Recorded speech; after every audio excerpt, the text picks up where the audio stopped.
Okay, so these are all the sub-assemblies for the Landspeeder kit that what I'm going to move on to now is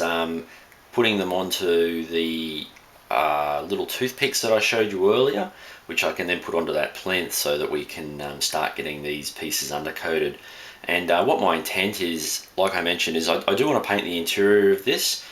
which is sort of the underside here, this crew compartment and the engine compartment, and there's also a little bit of detail in this area here that needs to be done. Okay, so what I'm going to move on to now is preparing these sub-assemblies to be painted.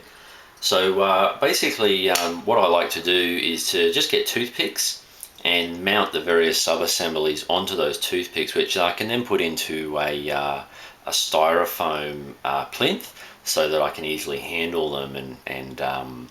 also paint them and whatnot, and not get my fingers all over them. Now with large pieces like this, with these toothpicks, one thing about them which I really like is that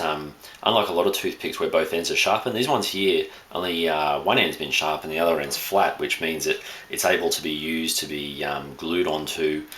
or sometimes I drill a small pilot hole and just fit it into it when it's a large enough piece. Not all the time you can actually do that because sometimes the pieces are too small, but basically what I do is I just use this 2mm drill bit and drill a shallow hole, and then get this toothpick and just press it in there, and that's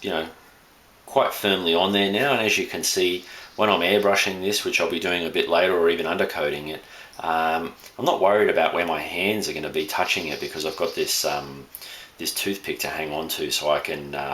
not worry about getting fingers in wrong spots when the paint's drying, and I can also not worry about when it is setting because I can just stick this into a piece of polystyrene and let it dry and not be fearful about where it's resting on the ground. So what I'm going to do now is go through and add these plinths to it. So what I'll show you now is how I actually go about gluing one of these toothpicks to a piece where I can't drill a hole into it. So all I basically do is put a bit of glue on the tip of the toothpick, quite liberally, and then in a place where I'm not worried about, because it will be covered when it's attached, I just gently place the piece on there, and then I hold it into position, and I get the accelerator and I just spray it on there very gently and wait a second or two, and that there is then in position. And again, just like before when I showed you that I don't have to worry about where I'm holding it and moving it, because a lot of these parts are quite finicky, and if you're trying to undercoat them or whatever, having something that you can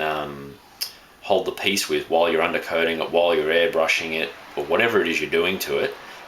is a real bonus, and you get far better results. It takes a little bit of time to do this, don't get me wrong, but the results that it will yield far outweigh the time that it's going to take you to do that. So I want to go ahead now and do the rest of the kit, and we'll meet back up very shortly. Okay everybody, so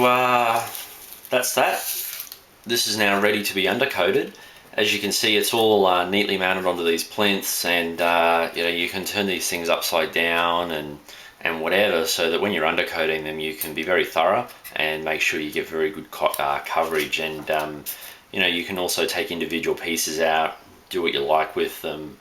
put them back in, and you're away. So we've got 3 plinths here for the various pieces involved in the Landspeeder Typhoon, and what we're going to move on to now is getting this bad boy undercoated.